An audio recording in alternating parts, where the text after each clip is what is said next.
Oke teman-teman semua, selamat pagi, apa kabar Anda pagi hari ini?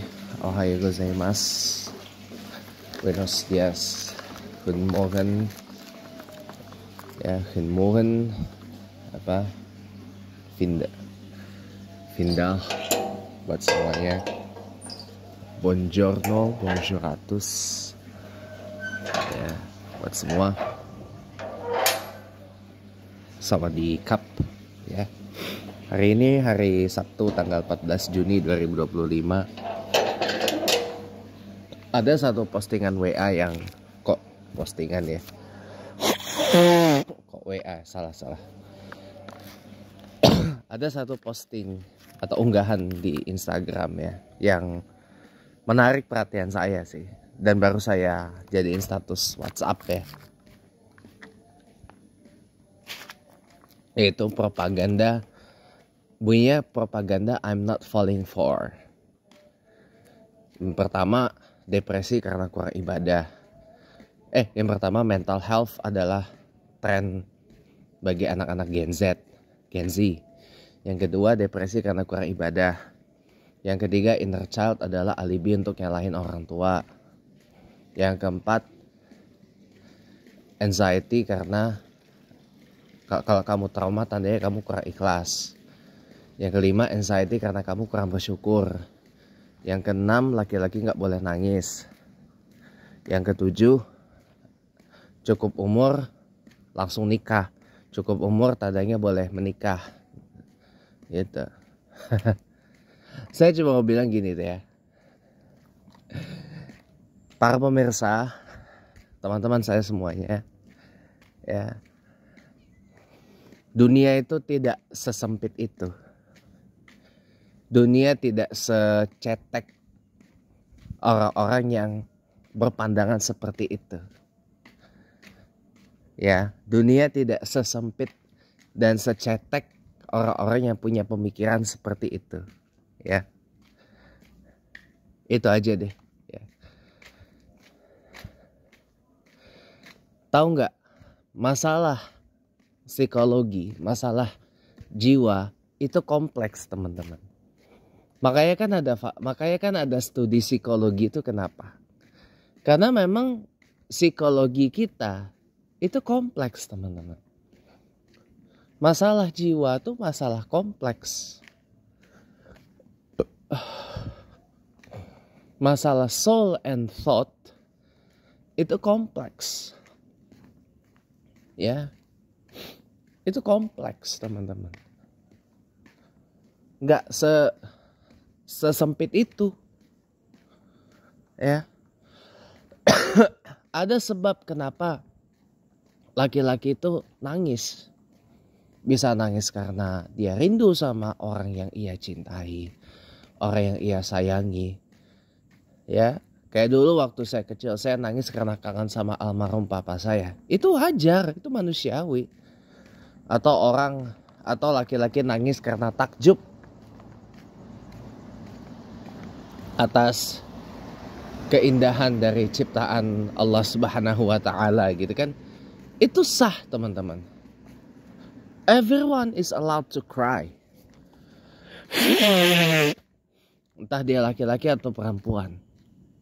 Karena berbagai faktor. Apa karena dia disakiti, apa karena dia dirugikan, apa dia rindu seseorang yang dia cintai, apa dia takjub dengan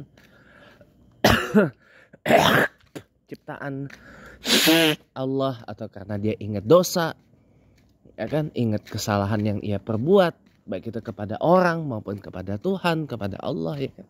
Itu sah, teman-teman. Dan depresi itu tidak selalu dikaitkan dengan orang yang kurang ibadah. Sekarang gini, kalau teman-teman berpikir kayak gitu, coba mampir ke sesekali iseng deh. Mampir ke tempat prakteknya para psikolog atau para psychiatrist atau psikiater. Gak usah psikiater deh. Orang psikolog atau psikiater, misalkan psychologist atau psychiatrist. Coba main ke sana sesekali. Luangin waktu. Di sana Anda akan tahu gitu loh. Orang mengidap depresi atau mengidap masalah mental health itu bukan hanya sekedar Gen Z doang. Semua orang, semua generasi pasti rawan yang terkena mental health ini. Kenapa? Karena lagi-lagi saya bilang, setiap orang pasti punya luka batin di masa lalu. Dan masalahnya bukan cuma sekedar kalau kamu trauma berarti kamu gak ikhlas. Gak semudah itu kawan. Gak semudah itu menyimpulkannya.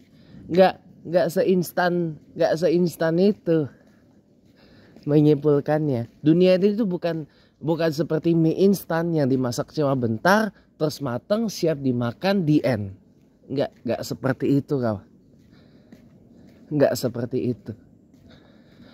Orang rajin sholat, orang rajin pergi ibadah berdasar agamanya masing-masing. Tapi tahu nggak? Ada loh yang sampai hari ini, sampai itu video atau unggahan IG yang saya singgung ini tayang ya. Mohon maaf, sampai hari ini walaupun dia rajin ibadah, walaupun dia rajin sholat, rajin ibadah berdasar agamanya atau kepercayaan masing-masing ya, tapi dia sampai hari ini harus minum obat penenang. Obat penenang. Kenapa? Karena kalau dia nggak minum obat penenang, ngamuk terus, ngamuk di mana-mana. Bisa banyak nanti orang celaka atau nanti dia bisa bikin onar di tempat umum, ya. Atau ternyata orang tersebut at the end-nya apa coba? Mati bunuh diri.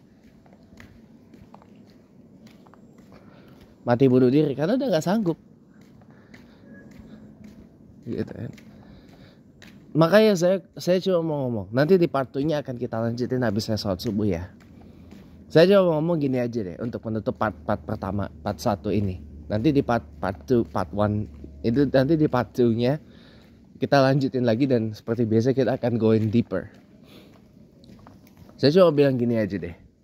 Kalau nggak bisa bantu, kalau nggak bisa heal orang, minimal diem. Ya, Rasulullah SAW aja mengatakan kalau nggak bisa berkata-kata baik lebih baik diem. Makanya kalau nggak bisa ngebantu orang untuk pulih dari masalah kejiwaannya, lebih baik diem. Ya, daripada bikin keruh suasana, daripada bikin orang itu tambah stres, nanti malah jadi gila, masuk rumah sakit jiwa. Sudah masuk rumah sakit jiwa, Anda tidak bertanggung jawab, lari. Sampai ketemu di part 2 habis saya salat subuh ya.